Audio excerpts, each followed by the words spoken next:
Gabon, ikusi berri dugu kongresuak eserleku bakar batez onartu egin du lan erreforma. UPN-eko diputatuen boto aldaketagatik eta PP-ko diputatu batek utz egin ostean. Horri eta Ciudadanosen babesari esker egin du aurrera Espainiako gobernuaren dekretuak inbestidurako gehiengoa hautsita. Euskal Alderdi Jeltzaleak eta Euskal Herria Bilduk berretsi dute eskua luzatuta jarraitzen dutela RC-ko Gabriel Rufianek berriz ohartarazi egin du lan erreformarekin gertatutakoak aurrekari oso arriskutsu bat ezarri duela. Hilabeteetako gorabeheren ondoren azkenean dekretua baliozkotzeak aldeko 175 boto izan ditu, kontrako 174 eta abstentziorik ez. Bestetik, tamalez, beharginak hiltzen jarraitzen du herri honetan. Olaberriko Arcelorreko langile bat hilda enpresaren aurrean auto batek harrapatuta astearte gauean. Laben, zenbaketaren arabera, aurten lan istripuan hildako 6. behargina da.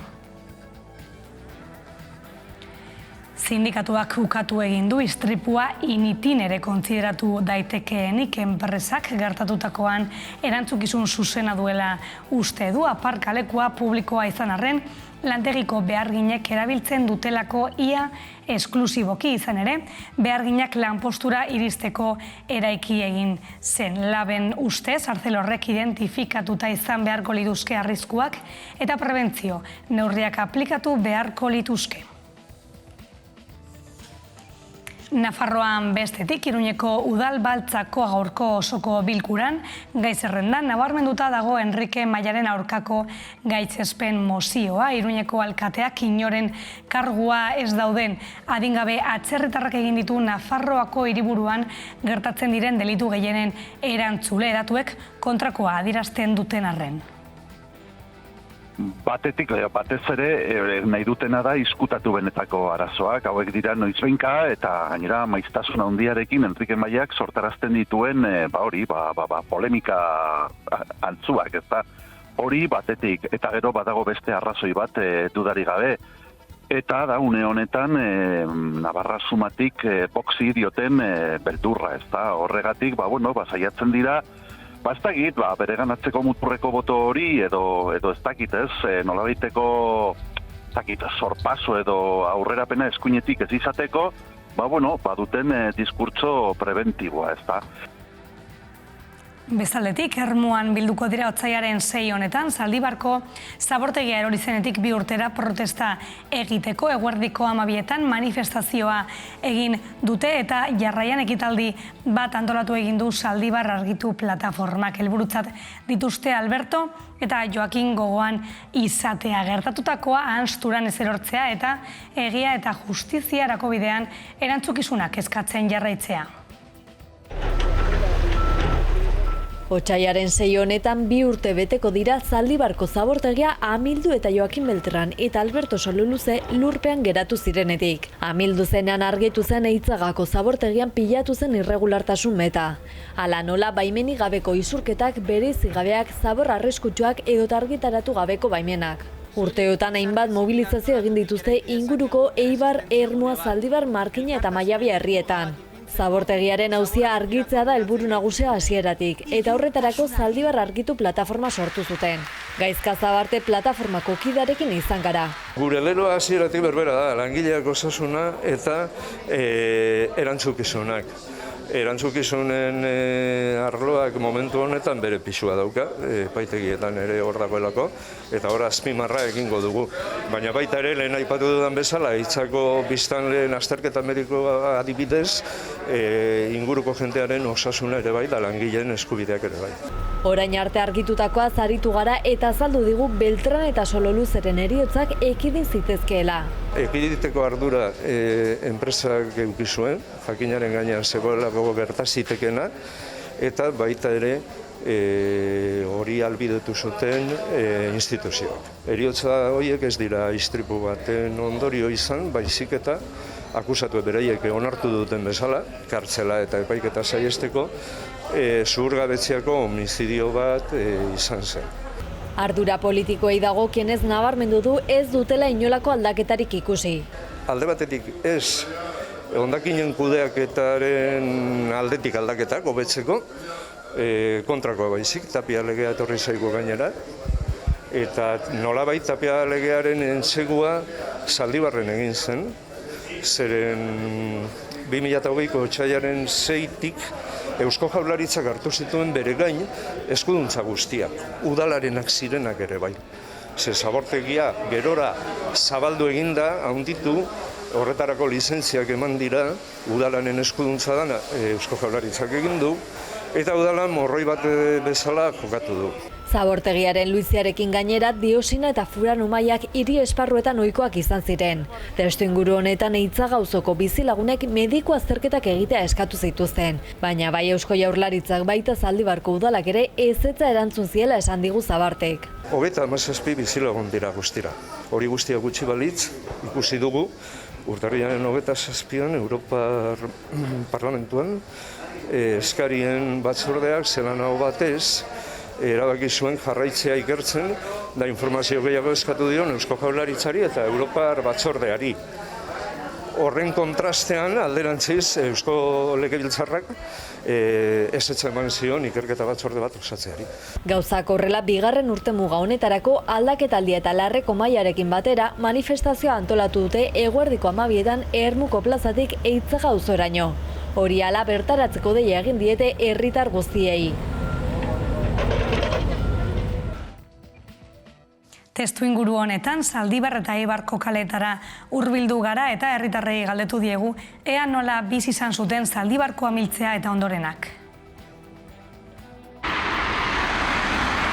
Zaldibarko zabortegia erori zela 2 urte beteko dira igande honetan. 2 langile desagertu ziren dozenaka mila tona lur toxiko eta hondakin arriskutsu maldan bera jausi eta dioxina, furano eta metal astunez bete ziren eskualde jendetsu baten airea, lurra eta ura.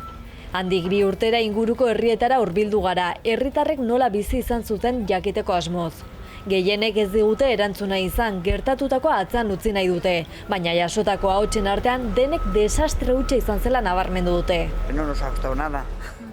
Porque además aquel día venía todo el viento aquí, la verdad que no fue agradable. Y más por la gente que falleció. Esta desgracia handia. Zeran terriblea paseu zela, baina. Oso asunto, txarra eta mingarria. Zer nola bukatuko dan ez dakit, baina, bueno, hori astakeria egin dago. Un humo que era contaminante, en fin, hay unos días, bueno, aparte de la desgracia personal que al final, pues bueno, una pena que pues solo apareció uno y el otro no, y la verdad es que fue una cosa bastante triste y que al final, pues yo no sé si se han depurado responsabilidades, pero bueno, al final se ha gastado ahí un montón de dinero porque han terminado hace poco de estabilizarlo y bueno, una desgracia. Nire ustez, erankitzuna zen oso eskasa, oso, en fin, ez dakit nola esan. Ze iruditu zitzaidan astakeri handi bat, orduan impotente sentitzen naiz. El impacto así todo fue terrible. O sea que eso no se olvidará nunca. O sea que mal, por supuesto mal. Ahora veremos a ver si eso se soluciona de alguna manera y no vuelve a pasar nada, que es lo importante, se supone. Que sea necesario que esté, que haya, pues seguramente. Pero bueno, en donde no perjudique por lo menos a las personas, creo yo. Yo desde luego a ese nivel no me he enterado, o sea, a nivel de humos y olores, no, eso no. También vivo en la parte baja de Eibar, entonces me coge pues más distante que a los que viven, por ejemplo, en Ipurúa.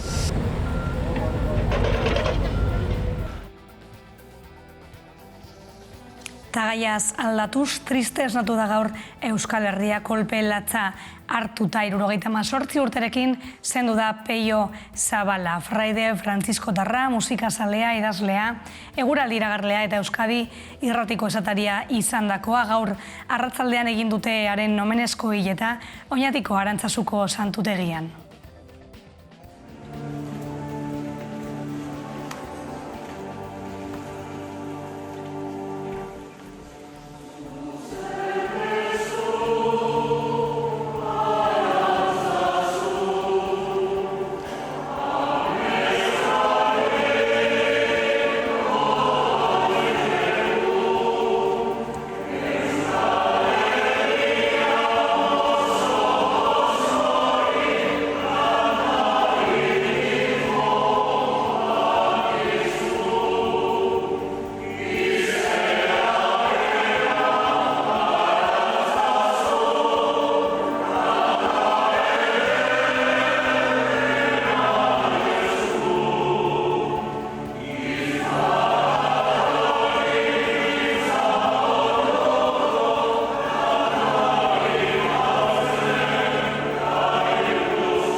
Bestetik, eguerdiko magazinean biziposa elkartea hartu dugu, gonbidatu nagusi giza biziposak.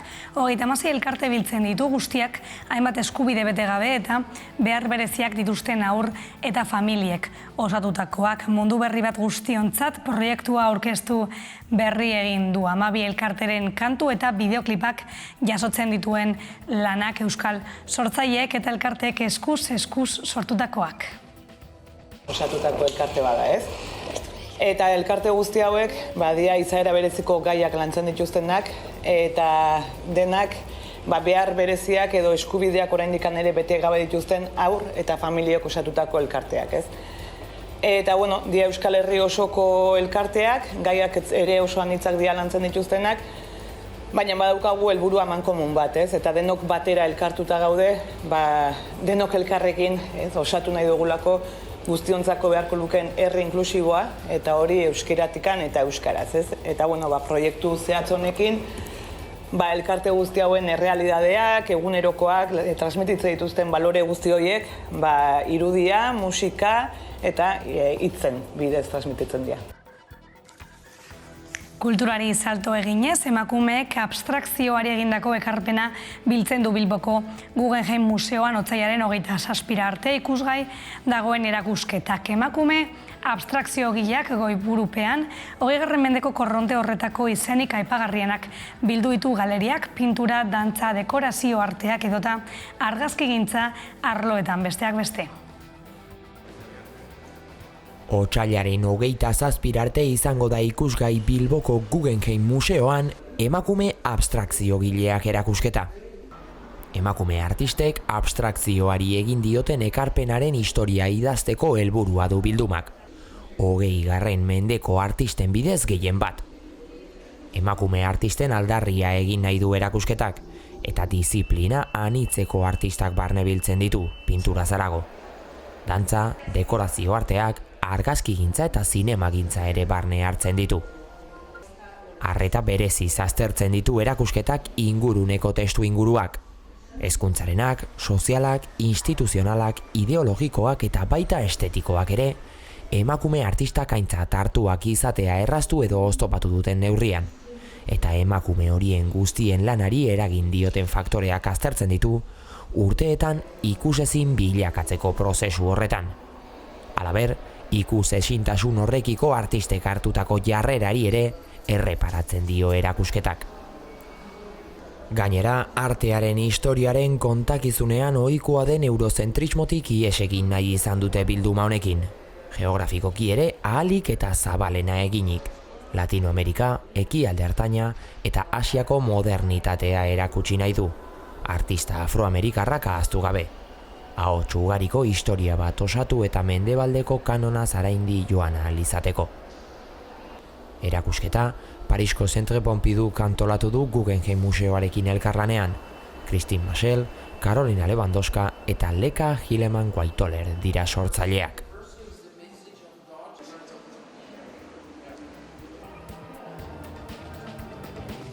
Eta erakusketez Gasteizen Txaro Arrasolaren Una magnífica explotación izeneko erakusketa ikusgai dago Artium Museoan. Artistak bere New Yorkeko estudioko leio handitik ikusten zituenak margolan bihurtu eta horiekin bilduma sortu egin du erakusketa. Martxoaren 13 arte izango da ikusgai. Paradoxikoa da zinez gaztelaniaz explotarritzak 3 adiera izatea.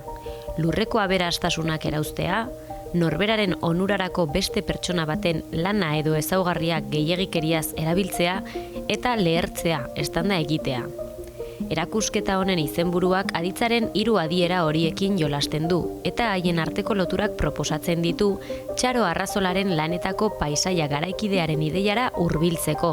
Txaro Arrazolak 1983an New Yorkeko Bushwick auzo hondatuko fabrika zahar bateko bere estudioko leio handitik ikusten zuen paisaiaren lehen marrazkiak egin zituen, eta ordutik ekoitziz joan den paisaje soziales saileko margolan sorta zabala biltzen du Una magnífica explotación erakusketak. Seria garatu ahala, Arrazola munduko hainbat gunetako paisaia garaikide kezkagarriak sortuz joango da, zuzeneko giza ekintzak eragindako era guztietako kalteak erakusten dituztenak. Erorketak, pilatutako hondakinak, istripuak, terrorismo ekintzen ondorengo egoerak, edo zeharkako ekintzak eraginak, esate baterako klima aldaketaren ondorio suntsitzaileak. Muturreko pobrezia egoerak, fabelak, gerrarengatik edo arrazoi klimatiko edo ekonomikoengatik emigratu dutenen errefuxiatuen kanpamenduak erakusten dituzten paisaiak. Tamalez, gaur egun, duela 30 urte bezala, lanek erabateko gaurkotasuna dute. Txaro Arrazolaren paisaia sozialek eguneroko paisaia ezagunegiak izaten jarraitzen dute. Una magnífica explotación erakusketa martxoaren 13 arte ikusgai egongo da Gasteizko Artium Museoan. Albistegiarekin amaitzeko, The Joe Rogan Experience podcastaren inguruan sortutako kritikei erantzun dio Spotifyk COVID informazio zentro batera bideratuz, koronavirusa jorratzen duten edukietako entzuleak gaitzaren inguruko informazio faltsua zabaltzen duela iritzita plataformaren kontrako boikotera deitu dute askok. Neil Young musikariak bultzatuta hasiera batean. Hortxe duzue bideoa eta bueltan elkarrizketa izango dugu gurean, orain arte. COVID-19 inguruko informazio faltsua zabaltzea akusatu eta Spotify streaming bidezko audio plataformaren aurkako boikotera deitu du jende ugarik. Hain zuzen, The Joe Rogan Experience podcastarekin du lotura kasuak. Esatari estatu batuarrak plataforma horretan eskaintzen du esklusiban arrakasta handia pilatu duen saioa. Eta horren baitan, txertoaren aurkako hainbat iritzi zabaldu, komunitate zientifikoak onartu ez duen botika baten erabilera sustatu, eta gaitzaren inguruko zenbait informazio faltsu zabaltzen ari dela salatu dute hainbatek.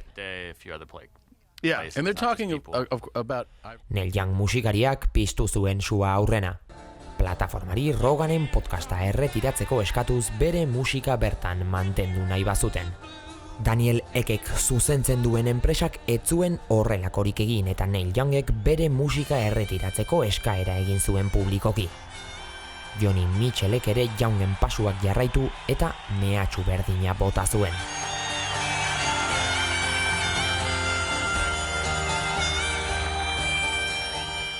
Horrek sareetan izan zuen isla azkarra eta boikot eskaerak mundu osora zabaldu dira egunotan.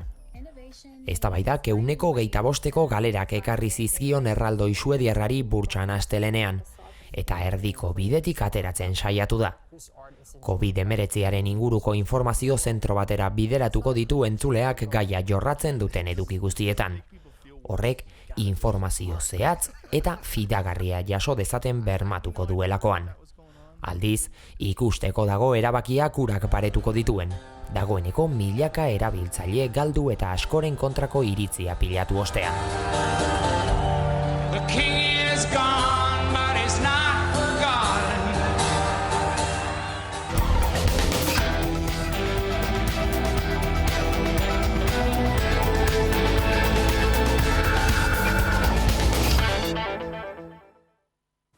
Atzo komentatu genuen ere, Gasteizko epaile batek arrazoi eman dio hizkuntza eskakizuna ez betetzeagatik Laudioko udalean lanpostua galdu zuen langile ohi bati eta udal horri agindu dio langilea berriro har dezala lehen zuen lanpostuan edo antzeko batean. Epaileak ebatzi zuen udalak diskriminatu egin zuela langilea kontutan ez hartzeagatik euskararen zailtasun maila.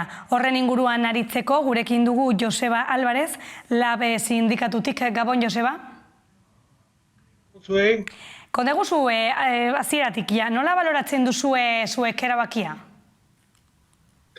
Bueno, gure ustez erabaki larria da, eta larria da arrazoi ezberdinengatik.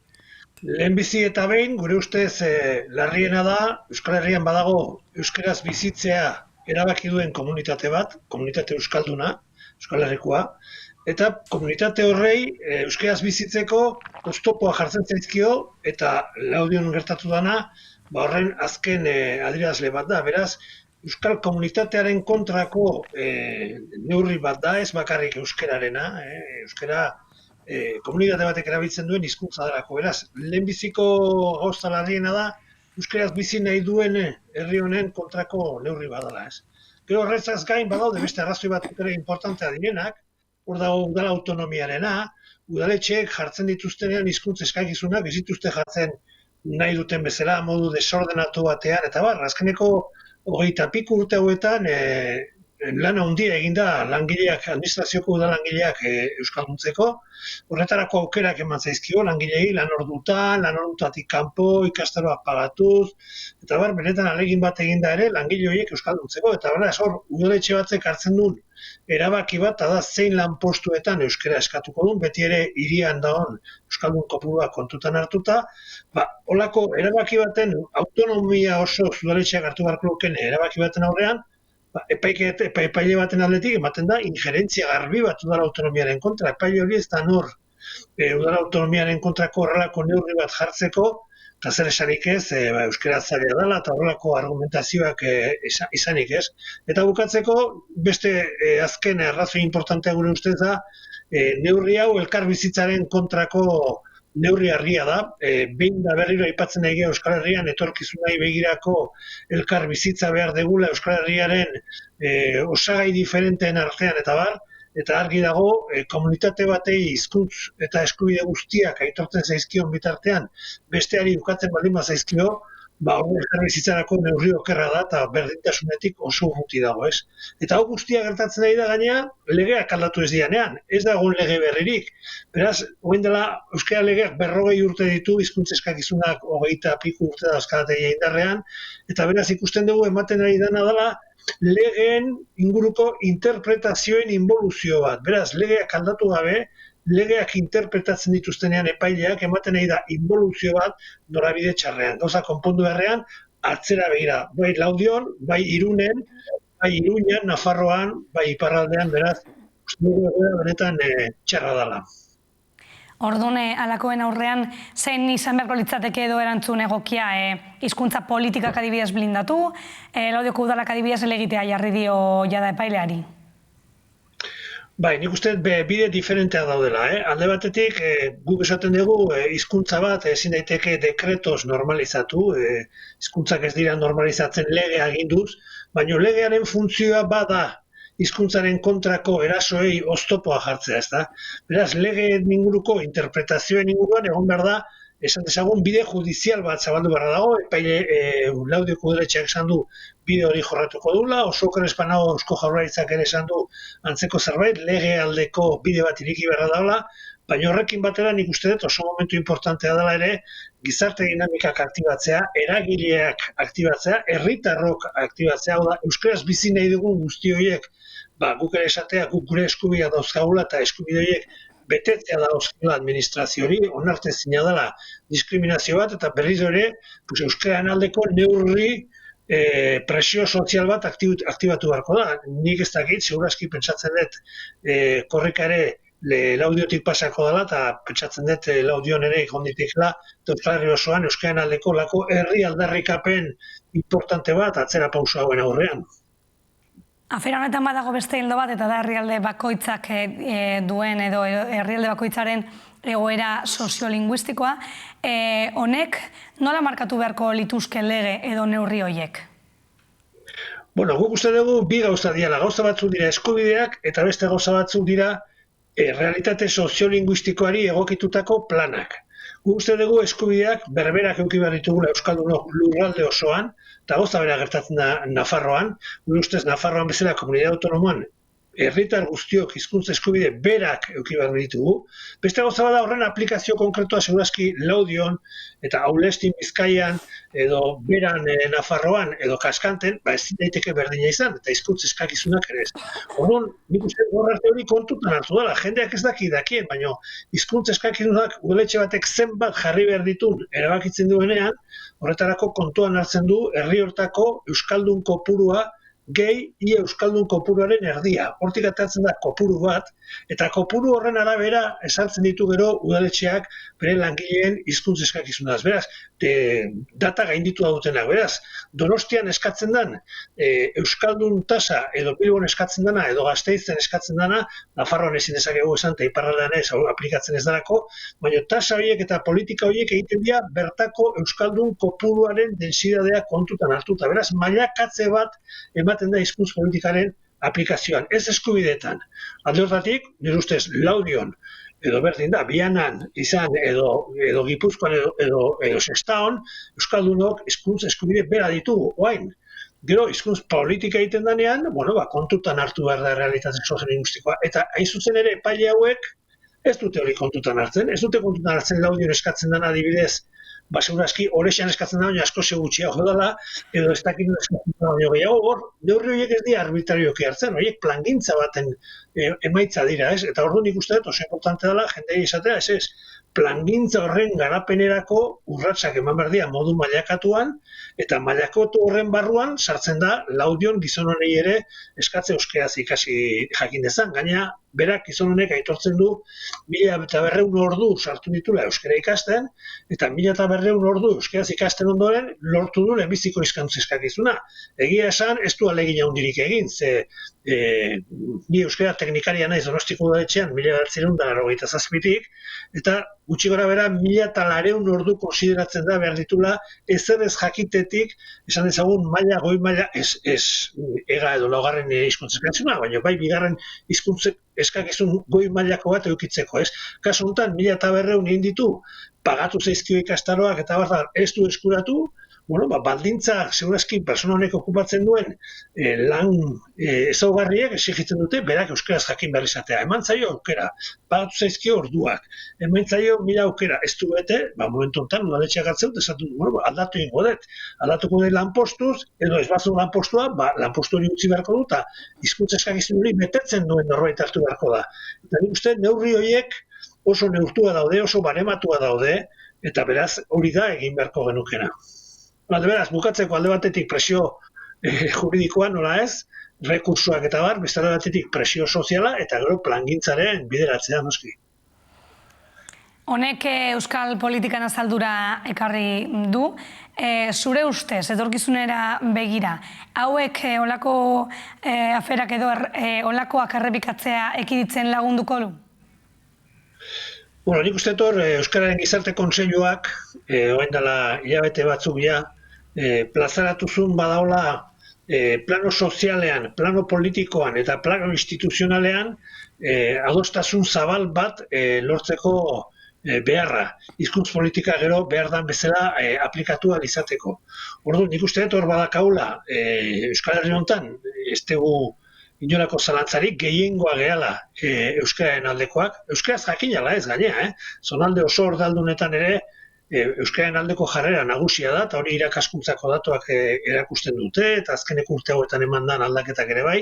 Eta beraz hori uste behar degula danak, esan ezagun herri erantzun bat artikulatu maila guztietan. Horako zerbait ezinbestekoa da, nik uste hor kontseiluak plantatu zituen idea batzuk, plantatzen zituen akordio batzuk, nik uste horretan aurrea egin beharra dagoela, eta gero, gure kontrako edozein eraso bat planteatzen badira, porque gauza hauek erasoa bezala interpretatu behar ditugu, nik uste herri defentsa bat artikulatu eta zabaldu behar degula, aurrera egin ahal izateko, gaina estadotik datorren marko baten araberako erabaki bada ere, ikusi zuen Katalunian, ja ere inmersioaren kontrako neurriak hartzen nahi dira, esaten nahi dira 125 gaztelaniaz eman beharko dela Katalunian, hori Katalunian inbadin bali dute, denbora kontua da Euskal Herriera etortzea. Orduan, edo azten geha euskararen gaiari behar zaion dimentsioa ematen, eduki politikoetan ere bai, eta artikulatzen dugu defensaren bat, edo Katalunian gertatzen nahi da bezala, honea ere etorriko zaigu, eta lege aldatu gabe ere involuzio prozesu batean sartu nahi gaituzte. Besterik gabe, mila esker Joseba gaur gurekin egoteagatik. Mila esker zuei eta animo segi lanean gogorra izate zuek eta. Bai, ondo segi, besokada bat, Gabon. Eta zuek ez mugitu, hortze duzue Gau taldearen ia da abestiak goza ezazue, eta bueltan solozaldiari irekiko diogu tartea orain arte.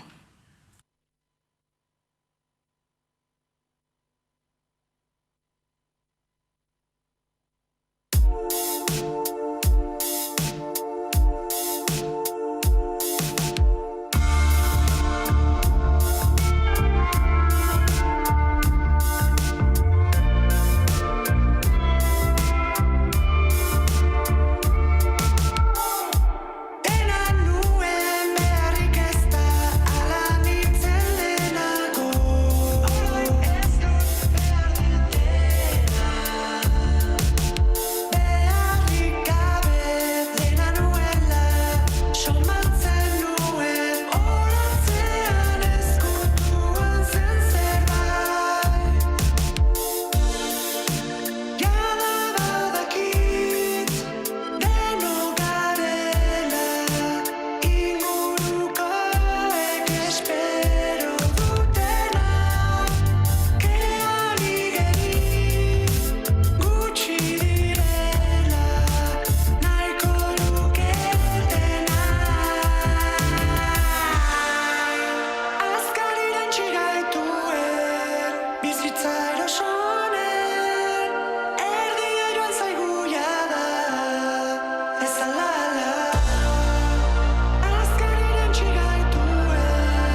Gabon berriro bagaude gaurko sarazaldian, gaur Eneko Anderrekin, ondotorri.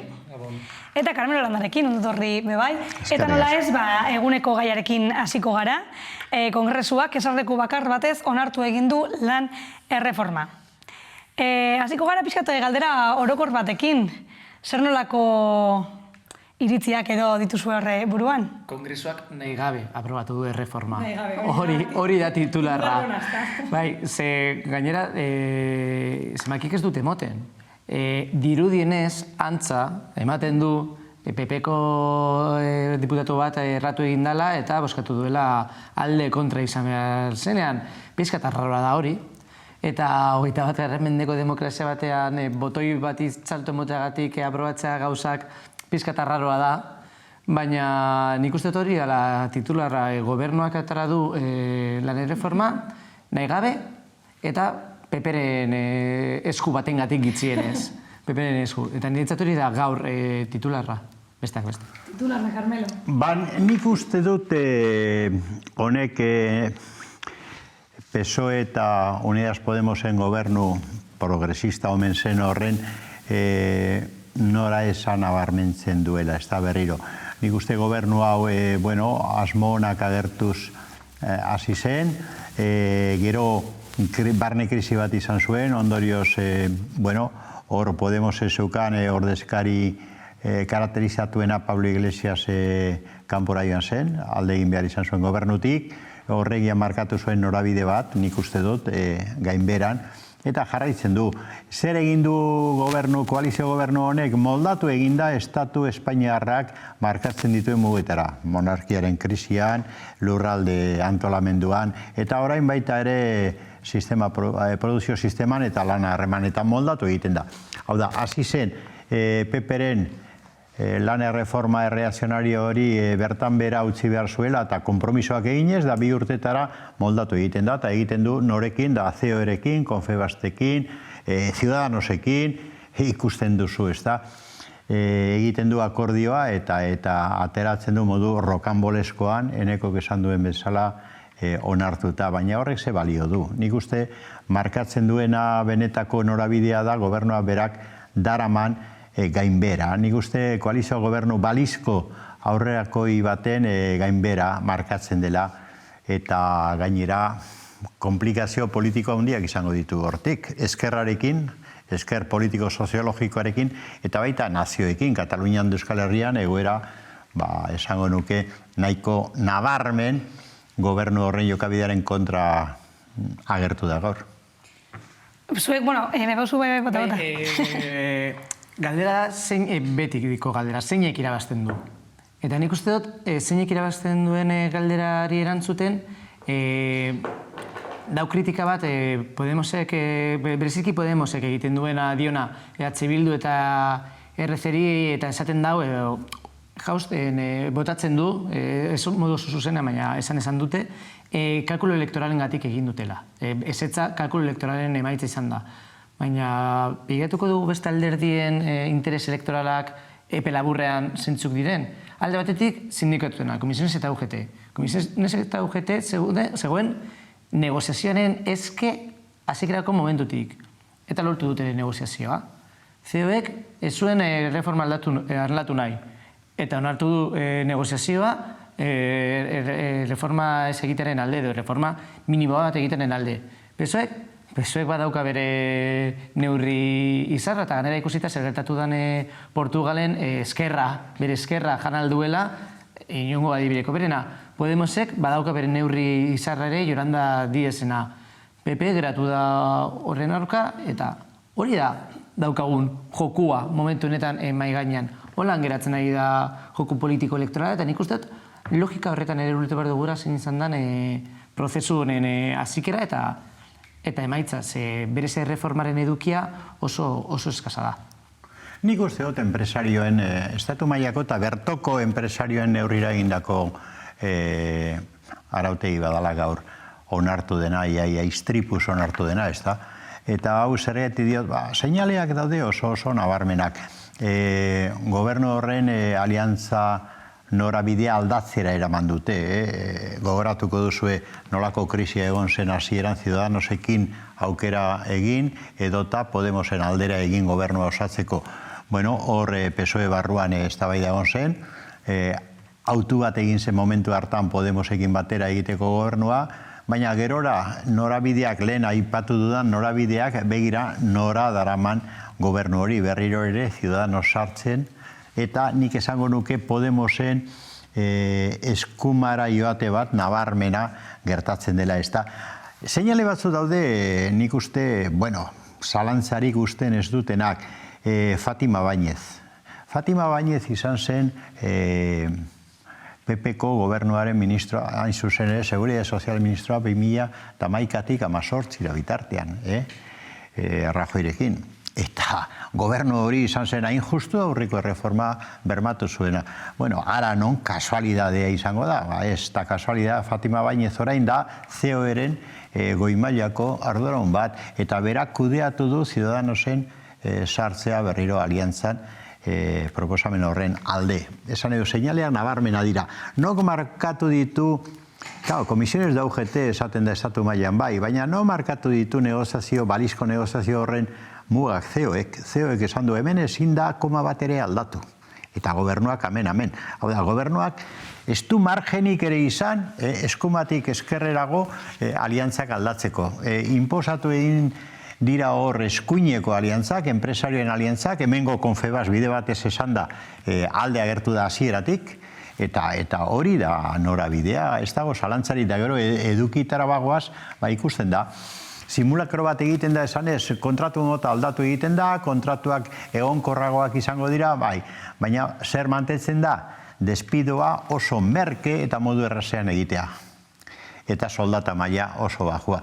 Ordan, klaro, zu kontratua egin dezakezu nahi duzuna, baina gero enpresarioek oso merke despidoa egin badezakete, bardin dio enpresarioari, ze kontratu mota daukan, horretzen diazu.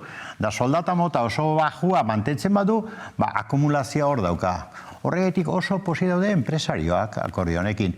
eta nik uste dut PSOE Unidas Podemos gobernu horren nora esa oso gainbera doala, dudari gabe.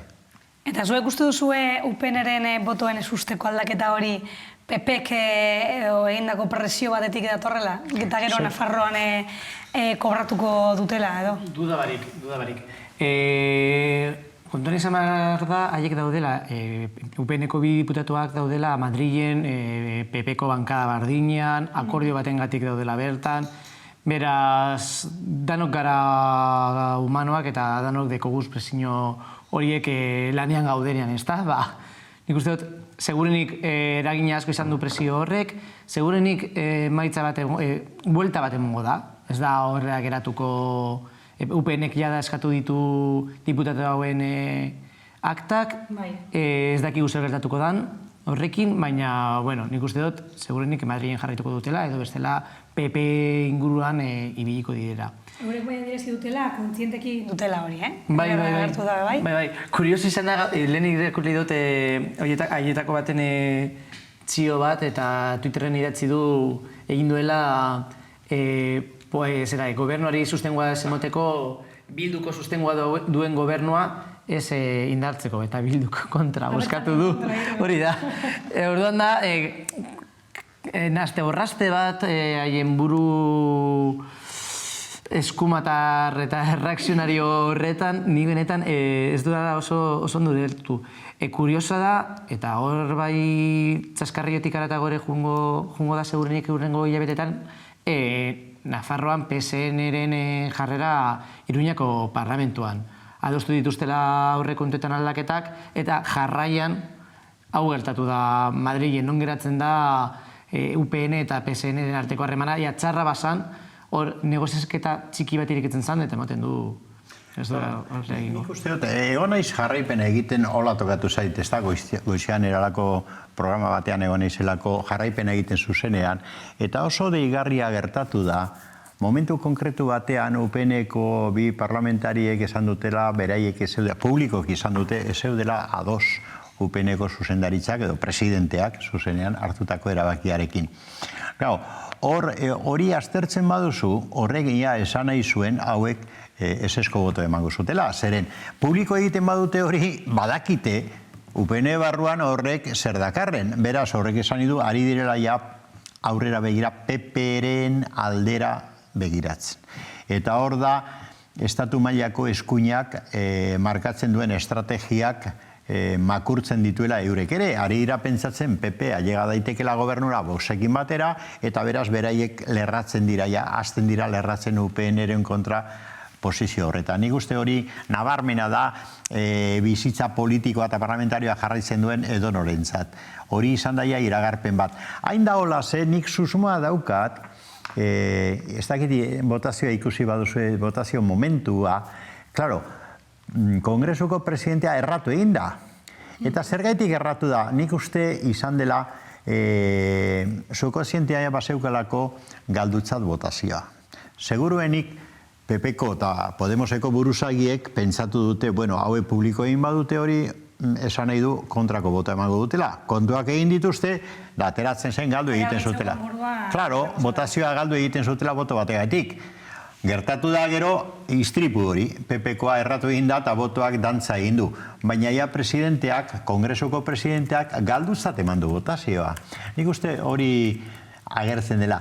Baina sakonean, hain zuzen ere, gakoak aztertuta, sakoneko gakoak, nik uste horrek norabide bat markatzen duela. Hau kapitulua da, hau da bataiatxo bat, gaur gertatu dena, anedota eta guzti, baina kezkagarriena da fondoko norabidea. Esan edut, hemen azken finean sakoneko galderari ematen zaion erantzuna eskorra da. Hau da, posiblea da Espainiar estatuan, estatu horren demokratizazioa benetan seriotan planteatzea gobernu aurrerakoi batetik PSOE-rekin da Podemosekin da, erantzuna da, ez. Nik uste dut hori dela, behin da berriro makurtu egiten direlako mugatara,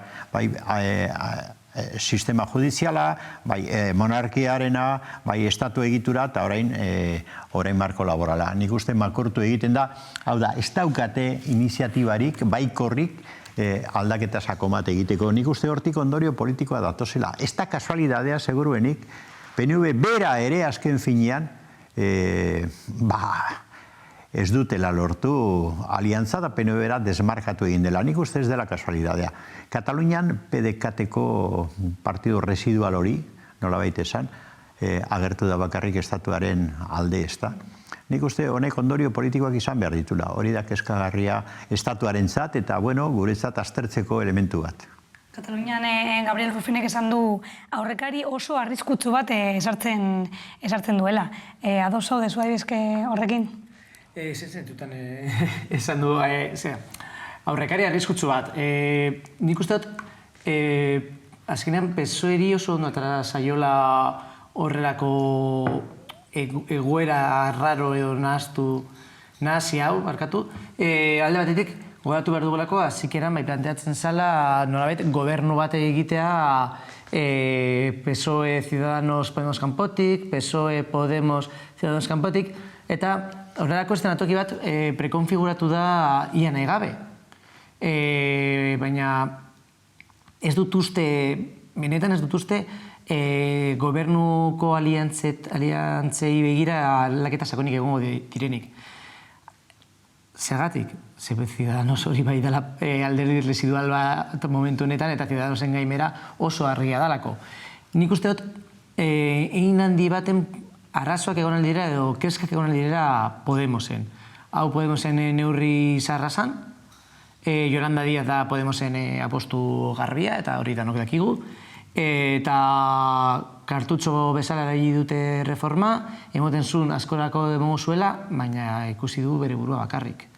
Eta ikusi dugu Portugalen gertatu zana pasaren astean. Alderdi sozialistak jan zituela bere eskerrean zeuden alderdiak, eta ia gehiengo absolutura heldu da. Podemosen horrelako irakurketa, seguru nago norbaitek egin duela. Kontuz honekin, hau salduko dugu Yolanda Díazen irabazi bat bezala, edo izarro bat bezala, baina PSOEk eramango du fama hori, eta ganera, eskerrean dauden hainbat sektore oso kritikoak erreforma honekin, boto kastigo bat eman aldiote Yolanda Díazi. Eta nik uste dut hori kontuan hartu behar dela, eta horrezegatik dela arriskutsua. Epe ertainan. Epe laburrean ez dut uste Ciudadanos saltzen denik horrelako aliantza joko baten, ez duten moten zenbakiek. Eta oso interesgarri dut zaitere Carmelok esan duena, eta Katalunia aipatu duzu, baina Euskal Herrera ekarrita PNV-ren jarrera. Aztelenian ni hemen nengoen eta amaitu genuen galdera batekin edo apostu batekin ea zer egingo zuen PNV-ek. Alde kontra edo abstentzioa. Nengoen Tania Arriagarekin eta gubiok esan genuen abstentzioaren alde egin genuen askoz bustitzeko, baina azkenean ezetzaren alde egin du eta zergatik. Zergatik PNV-ek egin du ezetzaren alde. Badakigu PNV eta Euskal Herriko eta berezikiaeko patronala oso harreman estua daukatela, hori historikoa da eta nabarmena. Zergatik egiten du haien aurka? Badakirako zindan Euskal Herrian edo Euskal Herrian gitzirez dagoen indar harremana. Eta oso argia. Urtuzarrek egin zuen elkarrizketa bat sindikatuak kalean zeunden bitartean El Correok publikatu zuena. Oso kritikoa izaten Pedro Sánchezekin. Ez da kasualidadea. Ez da kasualidadea, inudik inora. Bai, nik uste egoera, inkluso detailetan aztertu dugula orain, nik neuk uste dut aurrera begiratu behar dugula, hau da, nola orientatzen diren gauzak, baina gaurkoa ez da gauza txiki bat izango, ondorio politiko sakonak izango ditu, ni seguru nago, bai gobernu horren norabidean, da baita ere politikan oroar Euskal Herrian da Katalunian, bestea beste, nik uste ondorioak izango ditula bai. Bueno, honekin utziko dugu lehenengo gaia eta bigarren gaia jorratuko dugu izan ere zer ikusirik duelako langabezia. 2008ko lehenengo hilabetea bukatuta, langabeziak gora egin du berriro Hego Euskal Herrian abenduarekin alderatuta. Entzungo ditugu datuak. Beraz, igoera hori zuzenean lotuta dago aldi baterako kontratuekin. Horiek baitira ostegun honetan diputatuen kongresuan bozkatuko den lan akordioarekin mugatu nahi direnak. Hori da aurrean dugun erronka handienetako bat. Datutxar hori gorabera, krisi honetan enplegua berreskuratzen joera beretzi delako. Gaur egun pandemia piztu aurretik baino pertsona gutxiago daude langabezian, eta daudela urtebete baino gutxiago. Baina lan esparru bat behar dugu. Aldi baterako kontratuak eta kontratu prekarioak murriztuko dituena eta kaleratzea azken aukeratzat hartuko duena. Zerk esaten dizu olako datuak ikustea edo langabeziak gora egin duela jakiteak, zer pentsarazten dizuen? Bueno, berez, langabeziak gora egin du azken hilabete honetan eta hori normala ohikoa izaten da. Benduan gabonak eta berapenak direla eta egoten da lan piko bat bereziki zerbitzuetan eta urtarrilan osoikoa da zera langabeziak gora egiten. Nik uste dut, bilatu behar ditugula datuak azken urtekoak. Eta azken urtean justu tendentzia honen kontrakoa esaten dozku. Azken urtean, 2008 batean, ia 20.000 enpregu sortu dira eta langabezi tasa, momentu honetan dagoen langabezi tasa, pandemiatik aurreko tasa da, 7.8 ez badut salto gogoratzen. Asko dela, baina, gure ingurua eta gure azken 10 urteko ibilbidea ikusita, nahiko ondo dagoela. Kontua da nola heldu gara tasa hainbasu honetara, ez decir. Kenduta momentu urtarrilerako kojuntura, eta ikusita urte osoa, nola heldu gara. Bai gobernuak, bai Europar Batasunak, politika interbentzionistak garatu dituelako pandemiari erantzuna emoteko eta milioika euro sartu dituelako. Hau da, estatuaren interbentzioak itzinez zentzu honetan, eta bizi dugun paradigma honetan gure lan indarra saldu behar dugula, balio duelako gitzinez momentuz. Bueno, claro, halako datu makroekonomikoak interpretatu egiten dira, eta orduan, importantea interpretazioa zientifikoki egokia izatea, orduan, diot hauz, justu gaur egunean zehar, informazio kontraesankorrak zabaldu dira. Batetik esan da, bueno, langabezia gora egin du, edo beste batzuk ez, bera egin du. Biak egia dira segun nola interpretatzen diren. Hau da, gora egin du abenduarekin konparatuz, baina hori eneko kondo esan duen bezala logikoa da. Kojuntura laburrean logikoa da abendutik urtarrilera hain zuzen abendu inguruak behin-behineko enplegua sortzen ditulako eta gero desagertzen dira. Gero, kojuntura luzeago batean ari da rekuperatzen enplegua, hori egia da, ari da rekuperatzen. Claro, baina hirugarren elementua sartu behar dugu nik uste azterketan, benetan azterketa horrek balio desan da egitura soziolaborala. Ze gertatzen ari da hemen egitura soziolaboralean. Eta ze testuingurutan gertatzen dira fenomeno hauek. Ze bere horretan solte hartuta langabeziak ez digu gauza handirik esaten. Esaten digu kontrastatzen badugu egoera soziolaboralekin da batez ere egoera sozioekonomikoarekin. Da hor daukagu, zorionez, hori jakiteko oraintzu egin den txosten bat oso sakona, oso importantea, Estatu guztiko unibertsitateen artean da eginda FOESA txostena, da FOESA txostenak ematen dituen datuak benetan dira beldurgarriak. Estatu mailan eta hemen Euskal Herrian, beldurgarria benetan. Eta hori bai da txosten oso, nik esango nuke, kompletoa azterketa sozioekonomikoan. Eta horrek ematen dituen datuak benetan dira, adibidez EAen, hori da Euskalduno daukagun beste arazo bat, ez da? Inkestak ez dira egokitzen gure nazio eremura. Baina EAen eman diren datuak izugarria dira. Adibidez, COVID-a hasi zenetik gaur arte, Euskaldunen premia, lehen premia bete ezinean dabiltzan kopurua 150 da. Hau da, 150 gehiago, lehen zeuden baino 150 gehiago dabiltza hilabetea ezin amaituta. EAen, hori izugarria da. Gero, langabeziaren banaketa, klaro, esaten da langabezia, kopuru, gutxi gora bera, ertainetan dabil, da estatuan baino beto, eta ez dakiz zer, baina joan zaitez ez da ora. Hori gertatzen da. Zein da langabezia tasa Sestaon? Da, Sestao ez da herri txiki bat, izugarria da. Eta joan zaitez aztertzera COVID-krisiaren ondorioz ze eragin izan duen horrek arloka, hau da, emakumeen artean edota gazteen artean. Izugarria da, hemen ateratzen diren datuak beldurgarria dira. Eta hori ez da aztertu nahi. Esan nahi dut, hori Hamaika Telebista bezalako lekutan aztertzen da, baina beste komunikabietan ez da aztertzen hori. Ordan, claro, langabezia esaten da, hoberagoaz, ez, okerreragoaz, hori da arazoa. Hau da, 2019tik gaur arte, egoera sozioekonomikoa eta sozialabera okertu eginda izugarri. Eta desberdintasun, hau da, esaten den jauzi hori eta desberdintasuna benetan asko sakonagoa da. Da, pobreak multiplikatu egin dira, multiplikatu hemen, ez Andaluzian, horre bai, hor okerrago, baina hemen multiplikatu egin dira. Eta ere gehiago pandemiarekin, ez da? Karo, hori da. Eta hor neurria behar dira.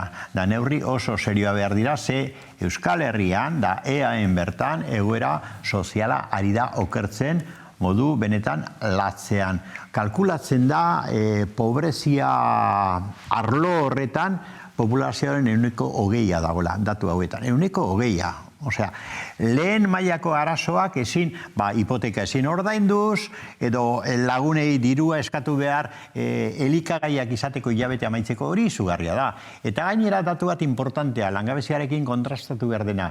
Lan egiten duten, hau da, enplegua, baina enplegu prekarioa daukaten langileen 13% uste dut esaten dela, pobrea dira. Hau da, lan egiten dute, baina pobrea dira. Ezin dute lan horrekin, ematen zaien soldatarekin, ezin dute bete bere lehen premiak. Ezin dituzte bete, berak da familia. Claro, kontrastatu behar dira datuak makrodatu hauekin. Hori ez da egiten. Hitz egiten dugu eta pentsetan dugu langabezian dauzen askok edo gehiengoak hitzinez, izango dutela nolabaiteko edo diru laguntza bat, edo RGI bat, edo paroa, edo dena delakoa. Eta azken datuetan ikusi dugu nola 40% baino gehiagok ez dauka inorako subsidiorik paroan egon da, bere diru sarrerak 0 direla. Eta oso ados nago Carmenorekin esaten duenean, joan behar garela datuen zehaztasunera. Eta datuen zehaztasunak esaten du, adibidez, esaten dute Bilbon eta Bilboko inguruan EAeko pobreza nagusia batzen dela.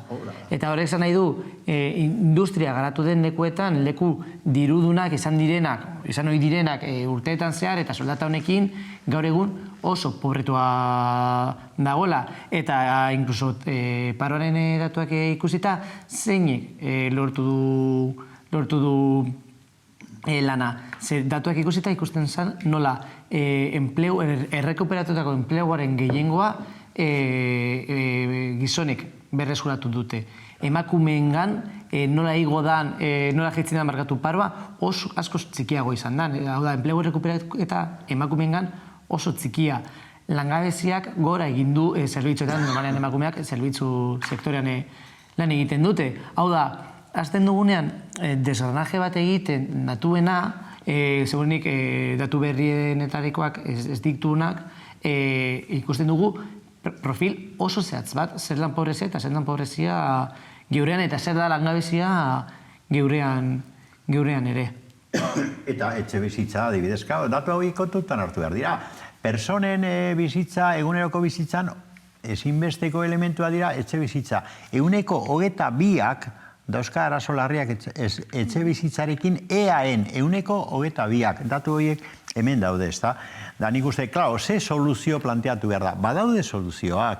Bestea beste oso ondo esan duenekok, Europatik etorri den dirua, estatuak egin duen hor inbertzioa aurre egiteko egoera super kritiko honi, horrek koltsoi funtzioa egin du. Bueno, eskatzen den gauza bada, hor banatu diren laguntza berezi hori mantentzea maila sozialean, mantentzea.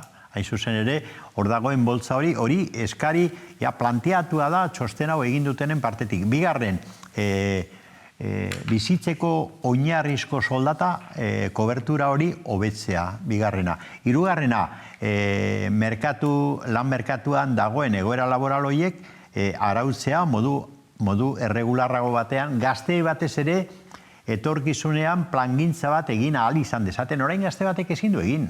Espadauka, eta lana guztiz prekaria eta soldata bajua badauka, ezin du planik egin familia bat egiteko, etxe bizitza bat hartzeko, orduan horretarako eta laugarren, planteatzen dut eta ni erabat ados nago, osasun publikoa, sistema bezala, indartu behar da.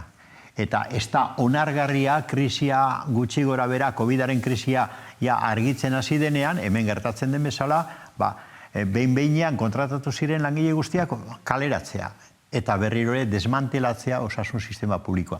Nik uste neurri horiek hartu behar dira, da lotu behar dira makrodatu hauekin. Hau da, kritika egin, baina gero soluzio bidea planteatu da.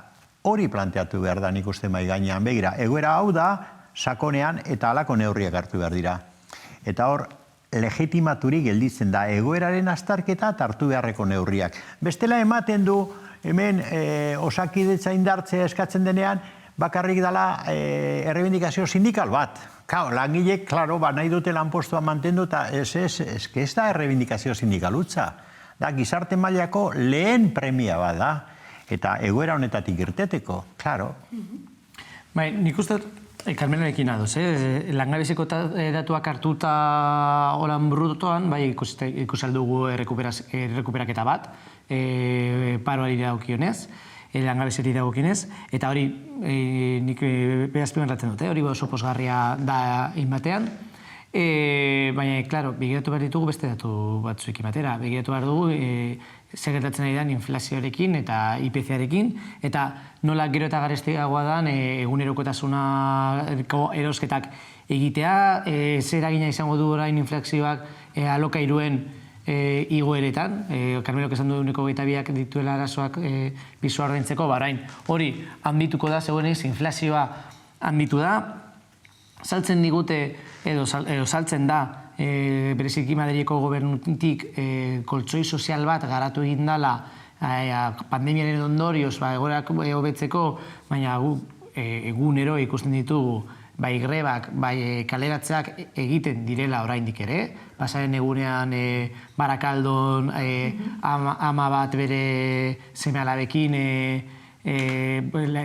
kaleratu nahi dutela salatu zuten, Bilbon ere gertatu da, Gasteizen ere gertatu da, edo tresnak gaurkoa lan erreforma. Yolanda Díaz ministrak egon da hitz egiten, 3 edo 4 aipatu ditu keliak. Keliak dira hotelen logelak garbitzen dituzten langileak. Normalean emakumeak, guztiz prekarizatuak subkontratatuak, migranteak, soldata txikiekin eta lan askorekin, esanez, nola hobetuko diren haien lan baldintzak. Eta keliak atara dira, haien erakunde daukate, eta atara dira, etcétera, gezurra dala. Egindako lan erreformarekin, haiek ez dutela haien egoera hobetuko. Beraz, lana bai, soldatapeko lana badago, gero eta gehiago, ondo, hau ez da bakarrik ulertu beharra langileentzat ondo, horrek esan nahi du norbaitek hor diru irabazten ari dala. Zer hori da sistema kapitalistaren premia, ezta? Batzuk saltzen dute lan indarra eta beste batzuk lan indar horren balioa hartu, beraz, esan nahi du mugimendua dago ekonomian, baina kontuz, hartuko aldezagun globaltasuna eta biratzea zer faiatzen dauen eta zer, benetan zer doan ondo. Populazioaren pobretze bat dago, eta pobretze hori hemen gure artean ari da goraka egiten. Hori da nik uste dut kezkagarria. Era berean bai gertatzen da, ekonomia aktibatu egiten da, enplegu gehiago dago, nahiz da gaizki ordainduak izan, da bereziki enpresarioek da goi enpresarioek gehiago irabazten dute. Osea, irabazi tasa, plusbalia tasa goraka doa, hori hola da. Baina, klaro, ondorio guztiekin, da ondorio soziala dira guri kezkagarri egiten zaizkiduna, eta aztertu behar ditugunak. Bueno, eta beste hurrengo gaia jorratuko dugu jarraian, Lampedusara joango gara, izan ere, Aita Mari Ontziak erreskataturiko 176 pertsonak lorreratu dituzte Lampedusan joan den asteartean berriz.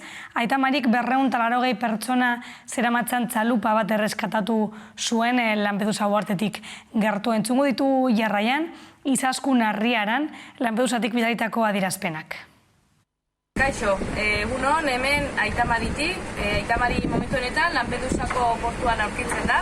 Dakizu moduan, urtarrilaren 28an, 2 erreskate egin genituen, 176 pertsona erreskatatuz, eta hauek igande gauean porturatzeko aukera izan genuen hemen Lampedusako portuan. Nahiko egun zailak pasa ditugu beraiekin, batez ere eguraldi txarragatik, haizea, hotza eta itsaso txarragatik, baina danak babesean utzi genituen, esan bezala igande gauean. Igandean gauean bertan, jaso genuen korreo bat, esanez, 10 eguneko berrogeia geldia egin beharko genukela hemen, orduendik hemen gaude itxasuntzian, portura ezinatera, eta pixkat begiratzen eta saiatzen ea 10 eguneko berrogeialdi hau bostera jaitsi dezakegun, itxasuntzian gauden eskifai guztiak atxertaketa protokoloak etxaten duen bezala daukagulako eginda, eta erantzun horrein zain aurkitzen gara momentu honetan.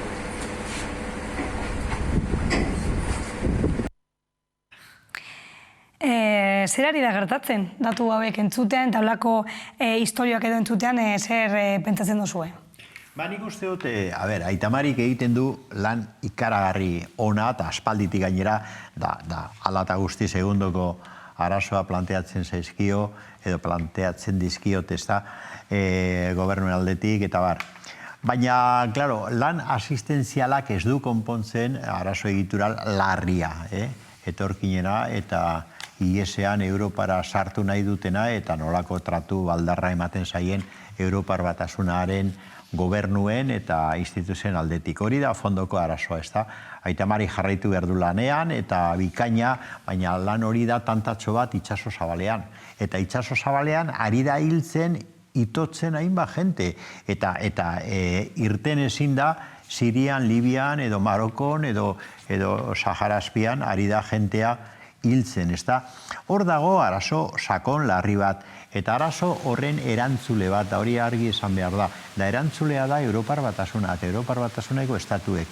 Hasi ziren, 1985ean, Schengen egin zutenetik, eta ekialdeko blokea erori zenetik, Sobiet Batasuna eta inguru guzti hori, hasi dira politika ultraerreazionario bat egiten, horren inguruan, Europa setiatzen, ezitzen, eta barru privilegiatua gorde nahian, eta kanpoko guztiak hiltzen utzi, eta hori da politika kriminal bat egiten ari dena.